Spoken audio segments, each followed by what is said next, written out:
उसका कहने का मतलब ये था तुम कभी कोर्ट के नज़दीक मत जाना।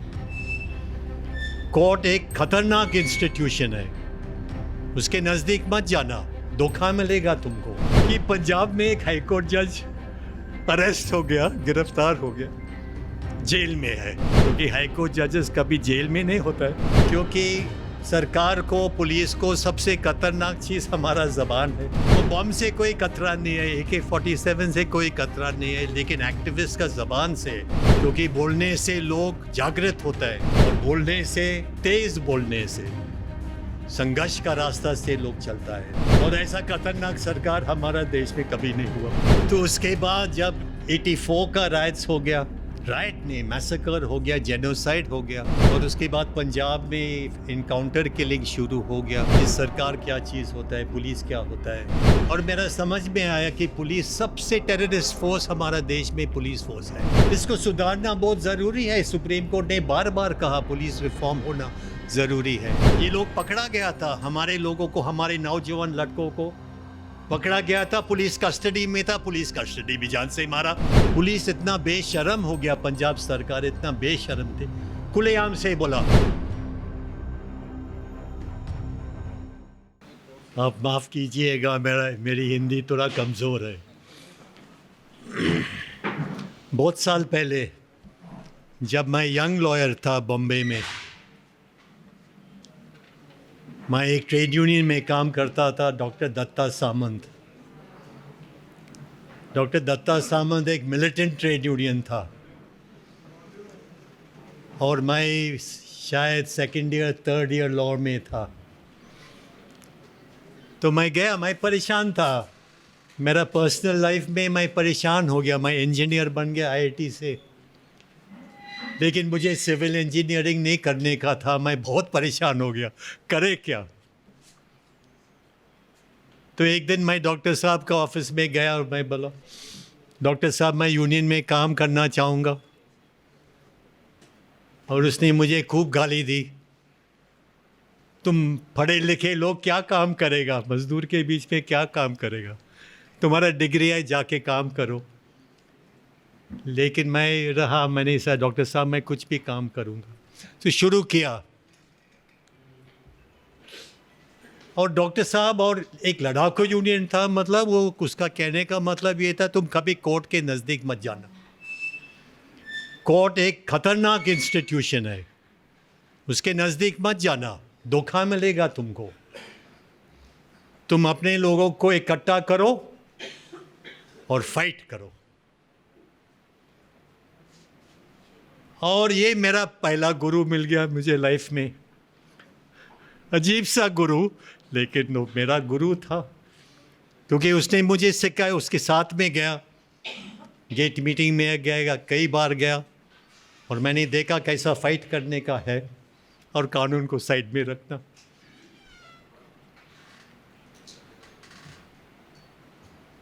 जब मैं ट्रेड यूनियन मूवमेंट में था, हमारा ग्रुप को सुनने को मिला कि पंजाब में एक हाईकोर्ट जज अरेस्ट हो गया, गिरफ्तार हो गया, जेल में है।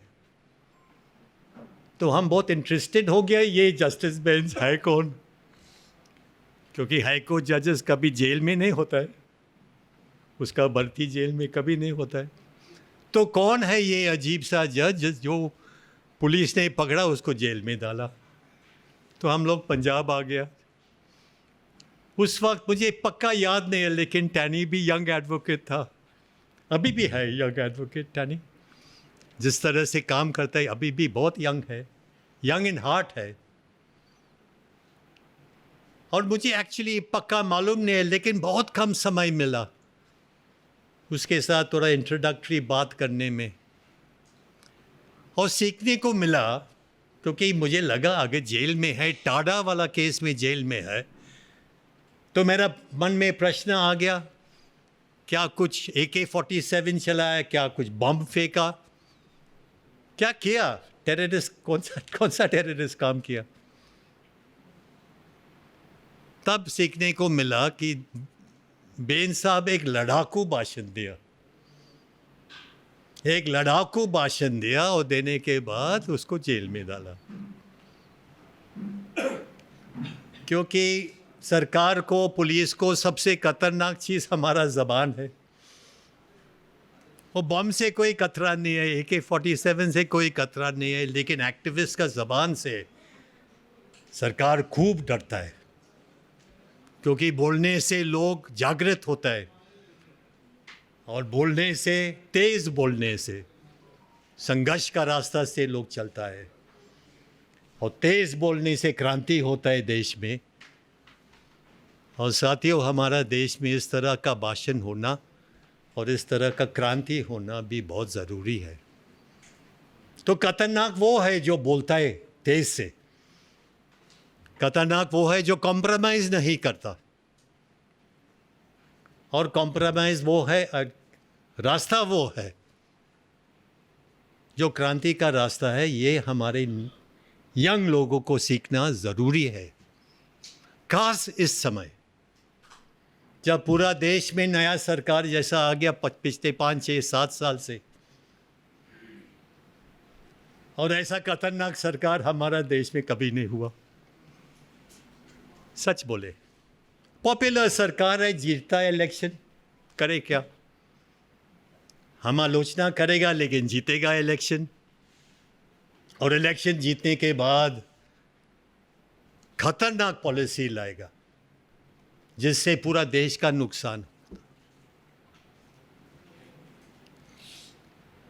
तो ये बोलना, ये सीखना बहुत ज़रूरी है। जब मैं बेन साहब से मिला, मैं इंस्पायर्ड हो गया। मैं बहुत इम्प्रेशनेबल यंग लड़का था, और मेरा खून में बहुत ही फ्रस्ट्रेशन था, एंगर था, एंग्री यंग मैन। लेकिन बेन साहब ने हमको थोड़ा सा इंस्पायर किया कि कानून को इस्तेमाल करके आप गरीब लोगों का परिस्थिति जो है इसमें परिवर्तन ला सकते हो। बहुत इंस्पायर्ड हो गया तब। तो उसके बाद जब 84 का राइट्स हो गया, राइट नहीं, मैसेकर हो गया, जेनोसाइड हो गया, और उसके बाद पंजाब में इनकाउंटर किलिंग शुरू हो गया, तो हमने नज़दीक को देखने को मिला कि सरकार क्या चीज़ होता है, पुलिस क्या होता है। और मेरा समझ में आया कि पुलिस सबसे टेररिस्ट फोर्स हमारा देश में पुलिस फोर्स है। इसको सुधारना बहुत ज़रूरी है। सुप्रीम कोर्ट ने बार बार कहा पुलिस रिफॉर्म होना ज़रूरी है। हमारा कॉलोनियल मास्टर ब्रिटेन, ये भी टेररिस्ट फोर्स था, लेकिन धीरे धीरे इससे सुधार हो गया ब्रिटिश पुलिस में, और ब्रिटिश पुलिस में आज one of the most civilised police forces in the world. Police तो कभी सिविलाइज नहीं होता, लेकिन कंपैरेटिवली आप कह सकते हैं ये इंडिया से बेहतर है, 100 times better. Our colonial masters today, सब रिफॉर्म हो गया, and we are still in that situation. NHRC, मैंने कुछ हमारे पंजाब वकीलों के साथ हमने कोशिश की, क्योंकि केस सुप्रीम कोर्ट गया, परमजीत कौर का केस सुप्रीम कोर्ट गया। सुप्रीम कोर्ट ने कहा ये बहुत गंभीर समस्या है, मास क्राइम, इतने लोगों को हत्या किया police, we must be investigated, और इन्वेस्टिगेशन के बाद सज़ा होना चाहिए, और NHRC को दे दिया। लेकिन NHRC में उस वक्त, अभी भी है, बहुत बेकार जजेस थे। सुनना शुरू हो गया हमें, मैं यंग लॉयर था तो मुझे लगा कि कुछ होगा, और एक के बाद एक एविडेंस दिया NHRC के सामने। किलिंग तो किलिंग हो गया, इसमें कोई शक नहीं था। ये लोग पकड़ा गया था, हमारे लोगों को, हमारे नौजवान लड़कों को पकड़ा गया था, पुलिस कस्टडी में था, पुलिस कस्टडी भी जान से मारा, तो कोई प्रॉब्लम नहीं है कि ये फेक इनकाउंटर है। और जब NHRC में आया पुलिस इतना बेशर्म हो गया, पंजाब सरकार इतना बेशर्म थे, खुलेआम से बोला कि जज साहब ये हमारा कस्टडी में था, ये इसका डिफेंस था, ये हमारा कस्टडी में था, कस्टोडियल किलिंग था, लेकिन आतंकवाद को ढूंढने के लिए हमने उसको लिया सामने, शील्ड जैसा, ह्यूमन शील्ड जैसा, उसको लिया ढूंढने के लिए, और जब हम आतंकवाद के एरिया में गया, फायरिंग हो गया, इसमें ये मर गया, लेकिन हमारा कस्टडी में था, इतना एडमिट हो गया। तो क्या करे, उसके बाद जस्टिस नाम नहीं बताना चाहूँगा, जज साहब ने कहा, डिसीजन दिया, फॉर एवरी किलिंग 2 लाख, 10 साल के बाद, 10-15 साल के बाद, for the killing of a young boy you will get 2 lakh. This is our judiciary. और क्योंकि आपने लाश परिवार को नहीं दिया, आपने गुप्त रूप से इसका ये लास्ट राइट्स गुप्त रूप से हुआ, not with family, 50,000। NHRC India के सबसे prominent human rights organisation, 2 lakhs for killing 50, like the killing of a dog. चलाया केस, हमारा समझ में नहीं आया कि हमारा लीगल सिस्टम क्या चीज़ है, क्योंकि बहुत बहुत बातें होते हैं कि Indian system is best in the world, public interest litigation best in the world, लेकिन हमारा समझ में नहीं आया ये कैसा हो सकता है। सुप्रीम कोर्ट गया, उसके बाद सुप्रीम कोर्ट ने कहा कि नहीं ठीक है, कॉम्पनसेशन जो दिया आपको ये सही है। मैंने कहा जज साहब 2 लाख और 10 साल के बाद क्या करे, कुछ नहीं हो पाया। तो साथियों, इसमें हमारा काफ़ी पॉलिटिसाइजेशन हो गया, और बाद में बहुत साल बाद, क्योंकि सुप्रीम कोर्ट ने कहा कि सीबीआई का इन्वेस्टिगेशन होना चाहिए, सीबीआई का इन्वेस्टिगेशन में थोड़ा बदलाव आ गया और सीबीआई ने चार्जशीट फाइल करना शुरू कर दिया। और वो चार्जशीट अगर आप पढ़ोगे आप आश्चर्य लगेगा, क्योंकि चार्जशीट में खुलेआम से सीबीआई ने कहा दे वर किल्ड इन कस्टडी। थोड़ा चेंज हो गया सीबीआई में, पता नहीं क्या पॉलिटिकल चेंज था या कुछ था, they were killed in custody. Fake encounter का केस फॉल्स था, सरकार का फॉल्स केस था, और प्रोसिक्यूशन शुरू हो गया।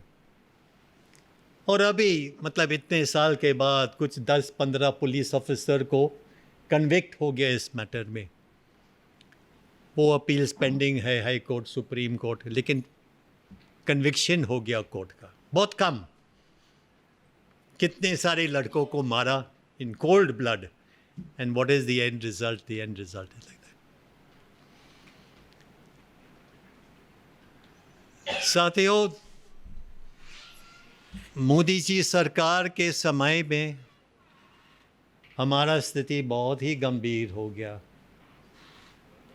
इंदिरा गांधी के समय पर इमरजेंसी हो गया, लेकिन अगर तुलना करें ये करंट सरकार जो है, वर्तमान सरकार, ये 10 गुना और खतरनाक है। मानना पड़ेगा कि मोदी साहब इतना चालाकी से इलेक्शन किया कि बार बार उसका विक्ट्री हो गया, जीत गया, और इस बारे में हमें सोचना पड़ेगा कि हमारा स्ट्रैटेजी में क्या खामियां रहा उसमें। मानना पड़ेगा तुमने जीत लिया सर, अपने देश का प्रतिनिधि आप तो हो गया, लेकिन इसका मतलब ये नहीं जो गैर कानूनी काम आप करते हो हम सहन करेगा, सहन नहीं करेगा। इलेक्शन जीत गया, तुम राज चला सकता है, लेकिन आप गलत काम नहीं कर सकते। और हमारा जिम्मेदारी है खास नौजवान लोगों का, young social activist, lawyer, engineer, architect, public servant, हमारा जिम्मेदारी है कि इसका सामना करें। सिखिज्म सिखाता है, क्योंकि हमारा गुरु का इतिहास का और स्टोरीज का ऑटोमेटिकली हमारा खून में है कि कोई भी हो, बड़ा भी हो, पावरफुल भी हो, हम सहन नहीं करेगा। ये हमारा ब्लड में है। लेकिन आजकल वो गुस्सा ईजिली दिखाई नहीं दे रहा है, और हमारा सिविल सोसाइटी में भी थोड़ा ठंडा जैसा हो गया। लेकिन अगर हम विरोध नहीं करेगा तो हमारा देश का कोई फ्यूचर ही नहीं है। फिर मैं जब फार्मर्स एजिटेशन शुरू हो गया, मैं नज़दीक से देखने का कोशिश की। हमारा संस्था human rights law network, Singur border पर हमने एक टेंट लगाया। देखने को मिला कि क्योंकि फार्मर्स एजिटेशन एक हिस्टोरिक एजिटेशन था, और फार्मर्स ग्रुप्स ने 4-5 वकीलों को देखने को ऑब्जर्वर के रूप में अनाउंस किया। मेरा नाम उसमें था, तो मैं नज़दीक से देखने को मिला। फार्मर संगठन ने कहा कि तुम हमारा वकील नहीं है, तुम हमारा प्रतिनिधि नहीं है, तुम हमारे लिए निर्णय नहीं ले सकते हो, तुम हमारे तरफ से तुम कोई स्टेटमेंट नहीं दे सकते हो, तुम सिर्फ ऑब्जर्वर है। ऑब्जर्व करो। जब सरकार बातचीत करने के लिए आते हैं, तुम ऑब्जर्व करो, हमें बताओ कि आपको क्या सीखने को मिला, हमें क्या करना चाहिए। आप एडवाइस दे सकते हो, लेकिन आप हमारा वकील नहीं है। उसमें क्या देखने को मिला, ये फार्मर्स एजिटेशन में, ये इंडिया का फ्यूचर है। क्योंकि इन लोगों ने कोई पॉलिटिकल आदमी को नहीं माना, कोई वकील को नहीं माना, कोई लीडर को नहीं माना, कोई पॉलिटिकल पार्टी को नहीं माना। हमारा देश में जो लीडरशिप है वो कमज़ोर है। हम तो किसान लीडरशिप है, हम नया लीडरशिप लाएगा। और सही भी था, यानी नज़दीक से देखने को मिला, सही लीडरशिप था, कोई कॉम्प्रोमाइज़ नहीं।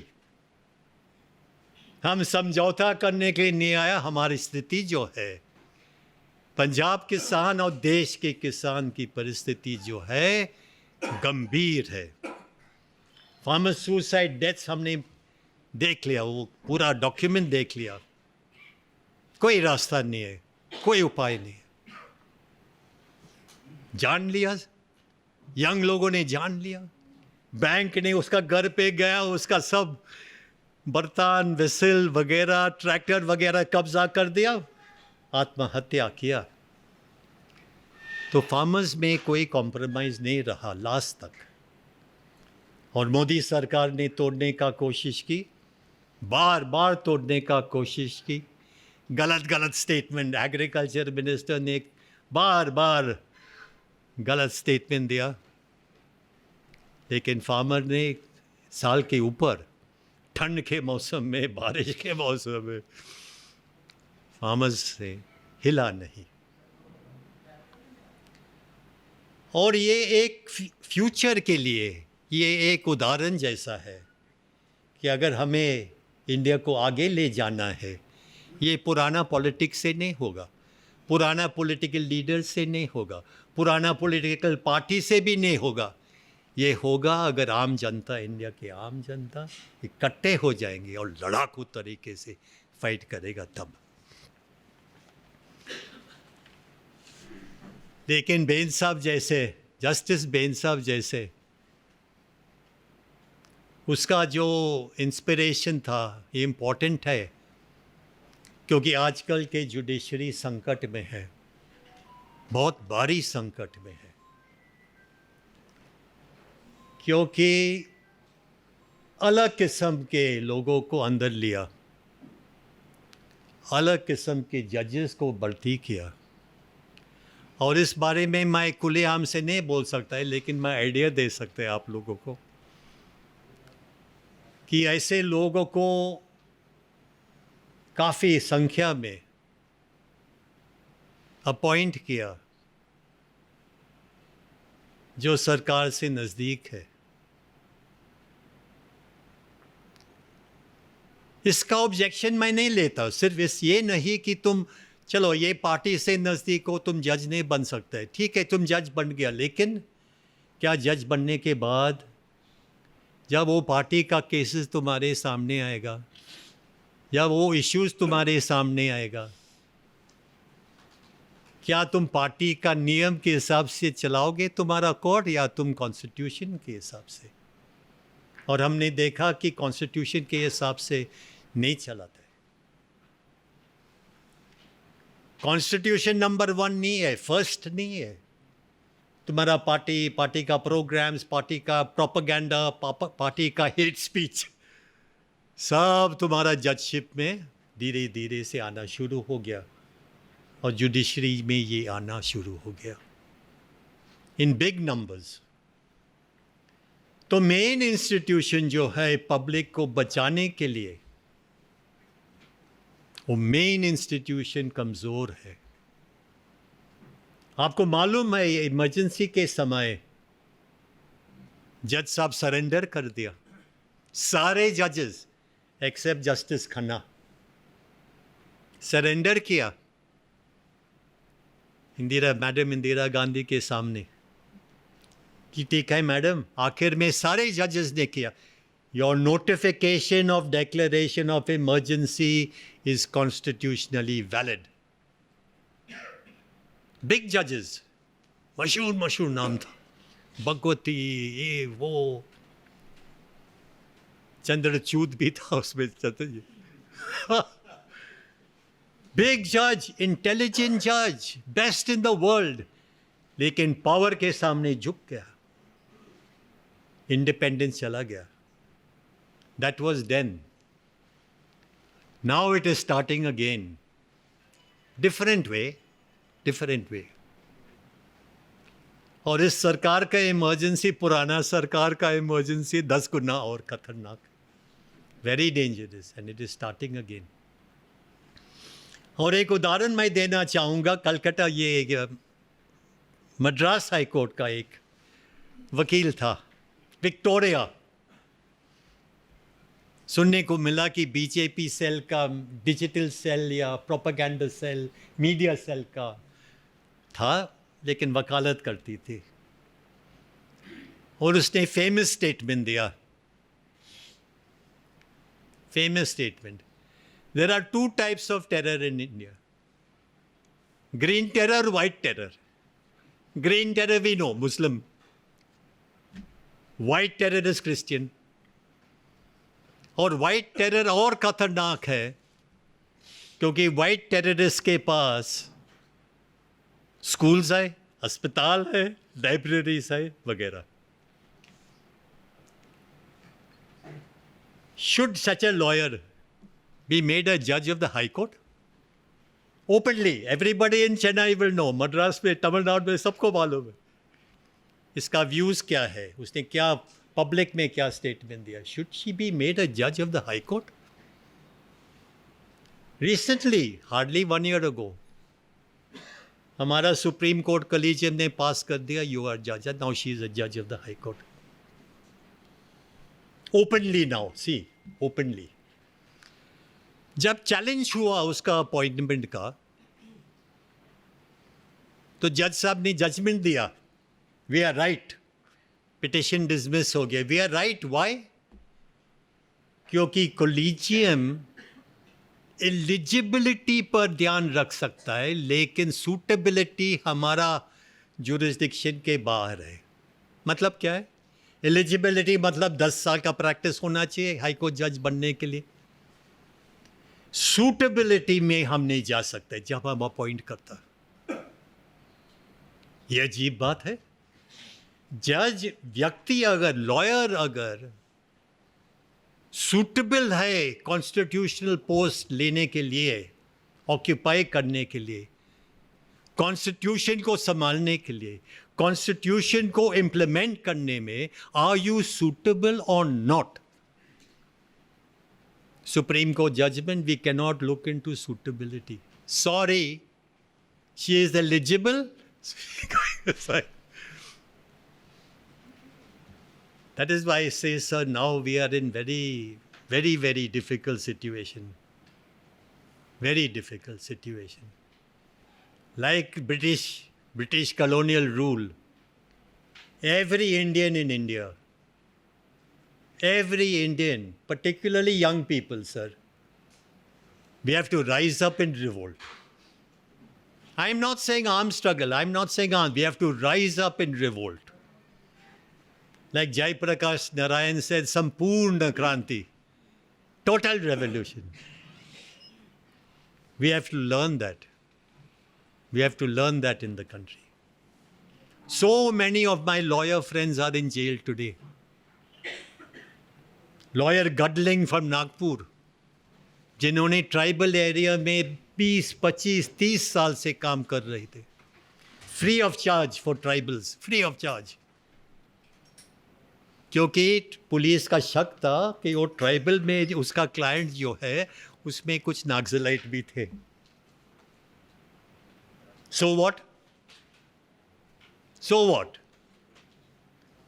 नक्सलाइट को अगर आपने टॉर्चर किया, नक्सलाइट वकील के पास आया, वकील ने केस चलाया, वकील ने जीता,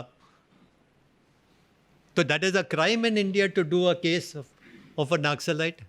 You are calling him Naxalite. We don't know. Nobody knows Naxalite है. But he was tortured by the police. वो मेरे पास आया, मैंने केस कर दिया. गडलिंग अभी 5 साल है जेल में. ये टेररिज्म लेजिस्लेशन में यूएपीए में 5 साल अंदर है और केस शुरू भी नहीं हुआ. सुधा भारद्वाज जो छत्तीसगढ़ में थी, ट्राइबल एरिया में उसका पूरा जिंदगी चला गया. छोटा घर है, लोगों से 500 रुपया लिया, 400 रुपया, 1000 रुपया, फ्री में काम करते थे गरीब ट्राइबल्स के लिए. उसको लिया अंदर, 4 साल अंदर रहा. और क्यों? क्या उसका कंप्यूटर से कुछ मिला? क्या उसका घर का सर्च में से कुछ बंदूक मिला? नहीं, किसी और ने, थर्ड पार्टी ने एक चिट्ठी बताया कि देखो इसमें ना उसका साइन है, ना उसका हैंड राइटिंग है, ना उसका कंप्यूटर से मिला, ना उसका घर से मिला, लेकिन ये सुधा भारद्वाज का लेटर है. उस बेसिस पर, ये एक हाफ पेज बेसिस पर उसको अंदर कर दिया. फिर उसको जमानत मिला, भागा बाहर. हमारे देश में वैसे 200 लोग यंग एक्टिविस्ट सब यूएपीए में अंदर है. New generation of freedom fighters, my friends, new generation of freedom fighters. Like they fought the British, like we fought Indira Gandhi. This is the new generation, but they are all in jail and they are very lonely in jail, क्योंकि जाते नहीं कोई मिलने के लिए. उसने जान दिया for the nation and for the movement, but they are all stuck in jail. मेरा एक फ्रेंड था मणिपुर का जर्नलिस्ट, और करीब 25-30 जर्नलिस्ट जेल में है क्योंकि उन लोगों ने लिखा. तो टेररिज्म क्या होता है? अगर ये सारे लोग, गौतम नवला का बेल मिल गया, जज साहब ने क्या कहा, I can not see the violence. आपका चार्जशीट में और आपका आर्ग्यूमेंट्स में प्रोसिक्यूटर साहब, हमें दिखाई नहीं दे रहा है कोई वायलेंस. ये न्यूज़ क्लिक के एडिटर, क्या कौन सा वायलेंस है? ये सारे लोगों जो जेल में है, आप उसका चार्जशीट पढ़ोगे sir, interesting thing, no violence, no material on violence. Then why are they in jail?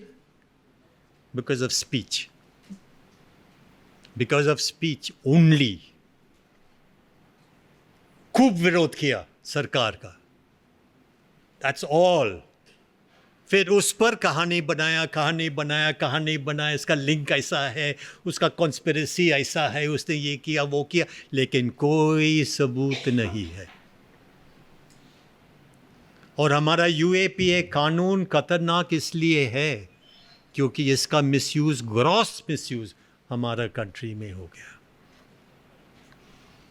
Delhi में पिंजरा तोड़, यंग लेडीज, यंग गर्ल्स 18, 19, 20, 21, इनका कॉलेज का संगठन था Pinjra Tod. Only drama against the central government, drama, music, poetry and dramatics. Jail 1 साल के लिए अंदर रहा।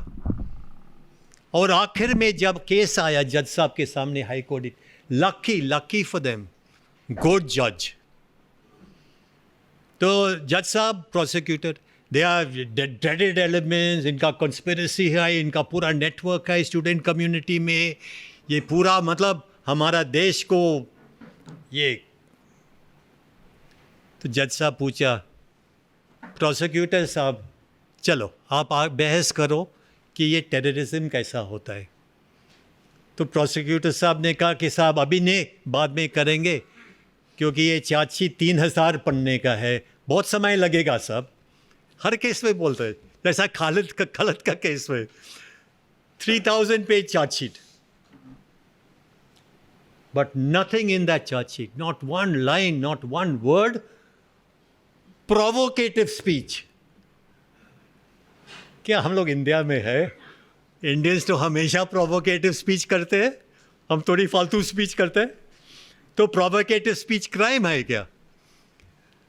तो पिंजरा तोड़ का जज ने कहा कि प्रोसिक्यूटर साहब, मेरे पास जितना भी केसेस हैं मैं अलग रखूँगा आज के लिए, आराम से तुम आराम से बताओ, 1 लाइन, 1 पेज, 1 वर्ड कि ये पिंजरा तोड़ के एक्टिविस्ट ने क्या गलत किया, क्या टेररिज्म क्राइम किया, आप बताइए।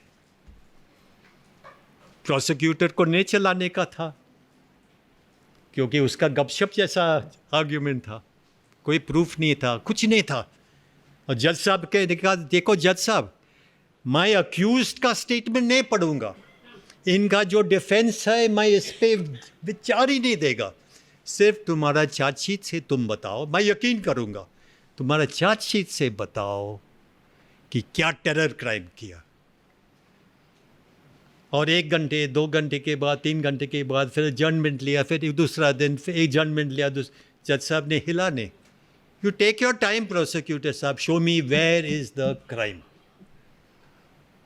Brilliant judgment, Delhi high court का डिवीजन बेंच जजमेंट, उसको एक्विट कर दिया, there is no crime. Gautam Navlakha का केस में there is no evidence. Sai Baba का केस देखिए सर, साईं बाबा हमारा पुराना दोस्त था।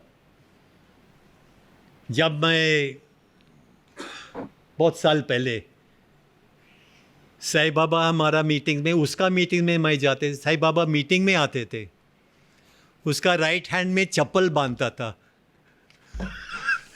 लेफ्ट हैंड में चप्पल और नीज में चप्पल, क्योंकि वो चल नहीं सका, गरीब था।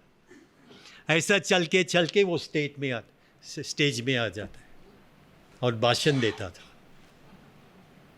और जब भाषण देगा, साईं बाबा का भाषण उस वक्त अगर आप सुन, शेर जैसा था, शेर जैसा था भाषण।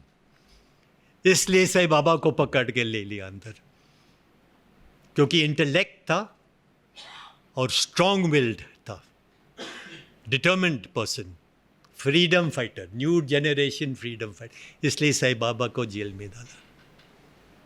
एक्विट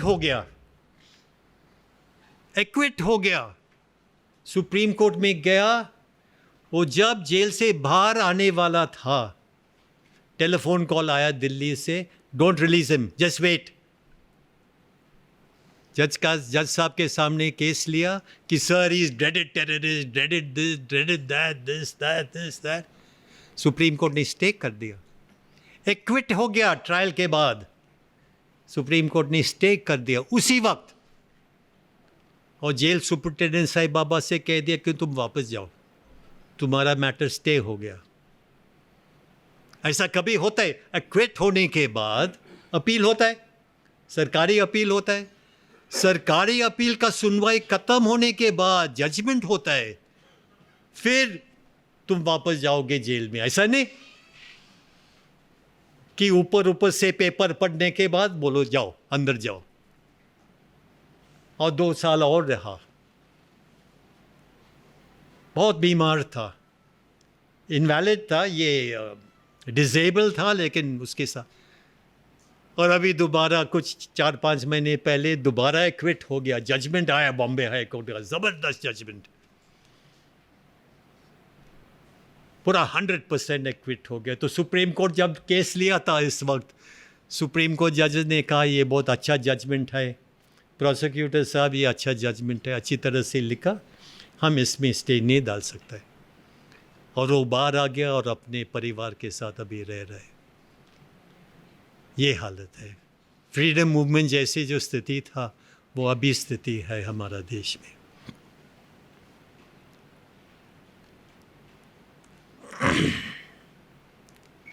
स्पीच पर रुकावट लेना, ये मेन हो गया टेररिज्म का मेन अटैक ऑन स्पीच। आपको मालूम है फेमस जजमेंट था, ये पंजाब का जजमेंट, ये सभी को मालूम है, पंजाब में सभी को मालूम है, लेकिन पंजाब के बाहर नहीं,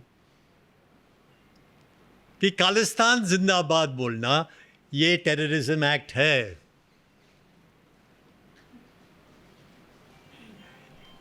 खालिस्तान के बारे में मैं कुछ बोलना नहीं चाहूँगा, नहीं मेरा राइट है कुछ बोलना,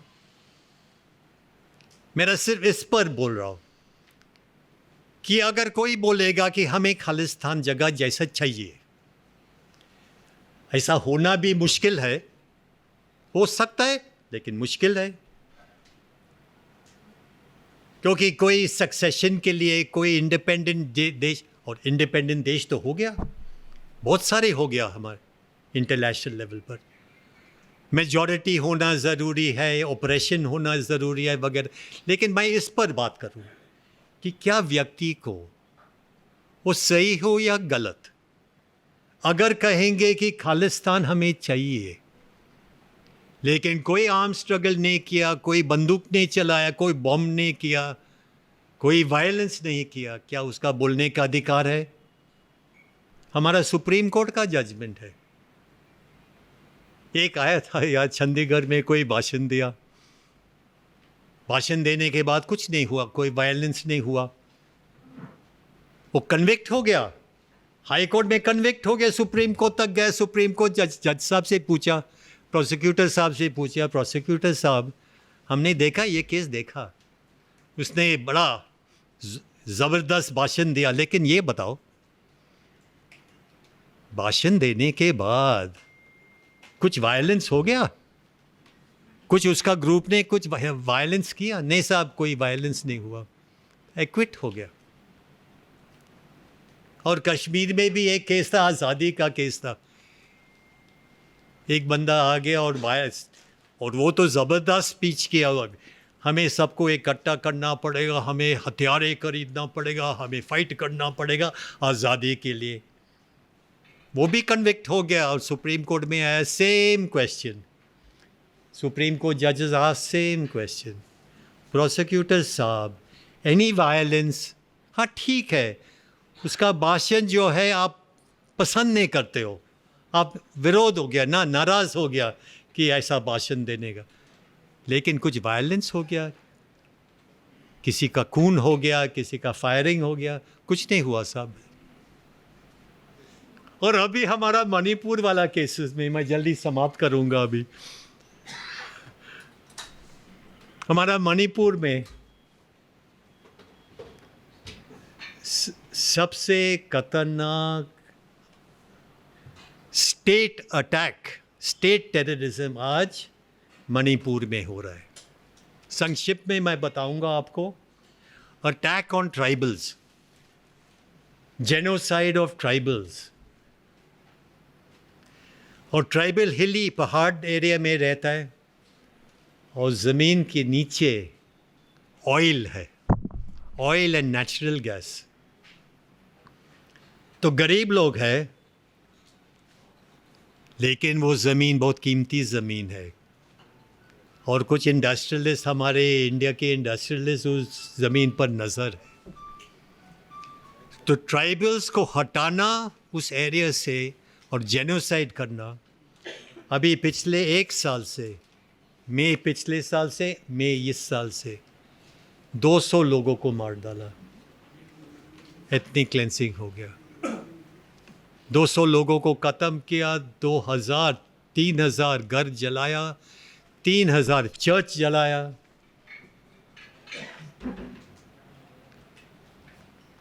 और साथियों, उसमें अगर आप वीडियो देखोगे, उससे आपको मालूम होगा कि क्या स्थिति हो गया इंडिया में।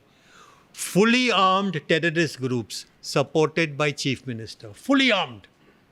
आप वीडियो देख सकते हो, इनके पास सब हथियारे हैं, modern arms like that, and they are addressing 5000 army, private army of terrorist.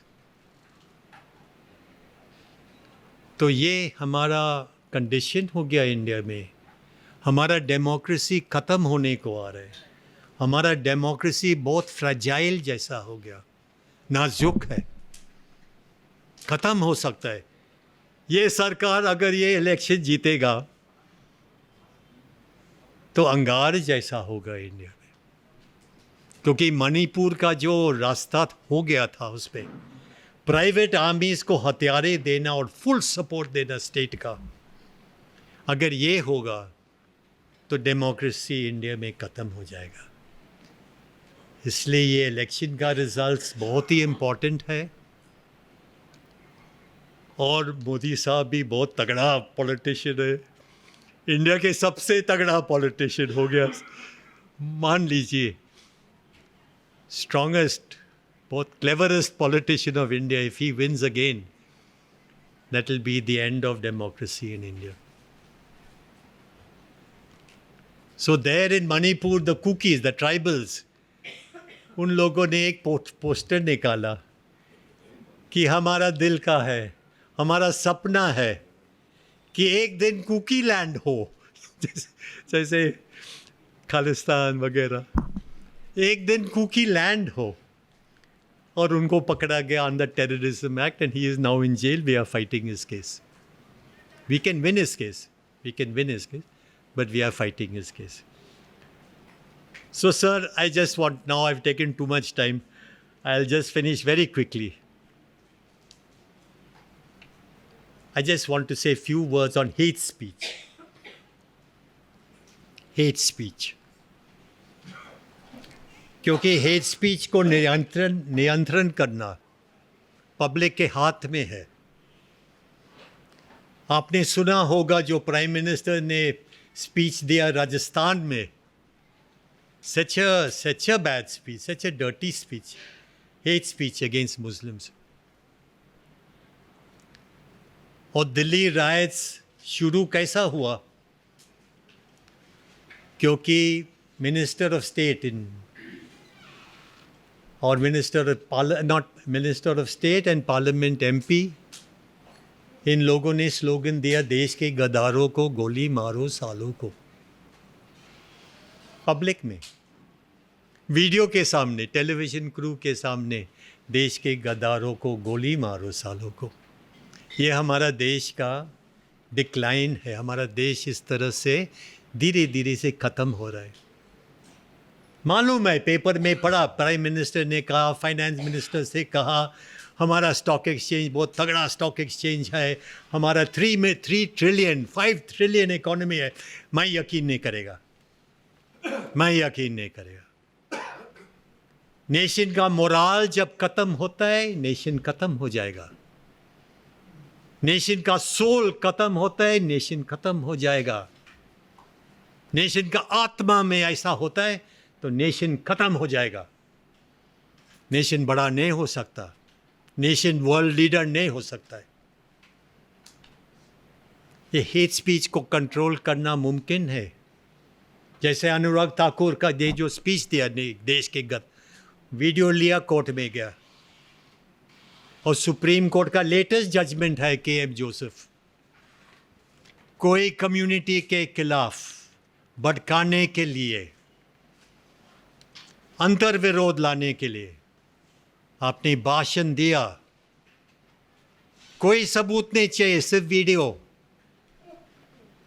और कोई FIR नहीं चाहिए। हर ऑफिशियल वीडियो टीवी में देखने के बाद या पेपर में हेट स्पीच पढ़ने के बाद ऑफिशियल का जिम्मेदारी है अपने आप एफआईआर दर्ज करना और कोर्ट में जाना, उनका गिरफ्तारी होना। आम पब्लिक कर सकता है, कोई भी सोशल सामाजिक संगठन ये कर सकता है, कोई भी कार्यकर्ता कर सकता। जिसका हिम्मत है करो, हिम्मत होना चाहिए, क्योंकि वो आदमी पावरफुल आदमी होगा, वो तुम्हारा पीछा करेगा।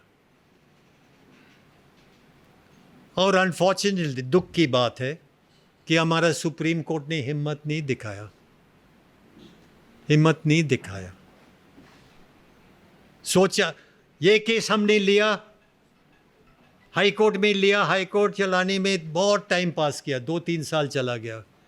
मैं सुप्रीम कोर्ट में गया, मैंने आलोचना किया, सर आप कर लो सुप्रीम कोर्ट में, क्योंकि हाई कोर्ट जजेस करने के लिए तैयार नहीं है, क्योंकि ये बड़ा मिनिस्टर है। सुप्रीम कोर्ट ने नहीं किया, वापस जाओ, वापस गया सुप्रीम कोर्ट में, वापस जाओ। जब तक सुप्रीम कोर्ट हिम्मत नहीं दिखाएगा, और एक व्यक्ति, एक बड़ा आदमी को पकड़ना बहुत ज़रूरी है हेट स्पीच में, इसमें कोई कॉम्प्लिकेशन नहीं है। ये वीडियो आपका सबूत है, और सबूत नहीं चाहिए। एक बड़ा आदमी को पकड़ेगा, जेल में डालेगा, छोटा मोटा नहीं, एक बड़ा मिनिस्टर को पकड़ने का, तब ये हेट स्पीच बंद हो जाएगा हमारा देश में। साथियों, मैंने बहुत समय लिया आपका। मेरे को लगता है कि हमारा देश एक बहुत नाजुक परिस्थिति में है। आने वाले दिनों में और आक्रमण होगा, और पंजाब के नौजवान लोगों को रिवोल्ट का मूड में आना। रिवोल्ट का मूड मतलब गन्स ने, रिवोल्ट का मूड में आना, और पब्लिक एजिटेशन चलाना, और मास मूवमेंट चलाना, जैसा था जयप्रकाश नारायण के मूवमेंट में इंदिरा गांधी के खिलाफ। ये हमारा देश में करना बहुत ज़रूरी है। धन्यवाद सर।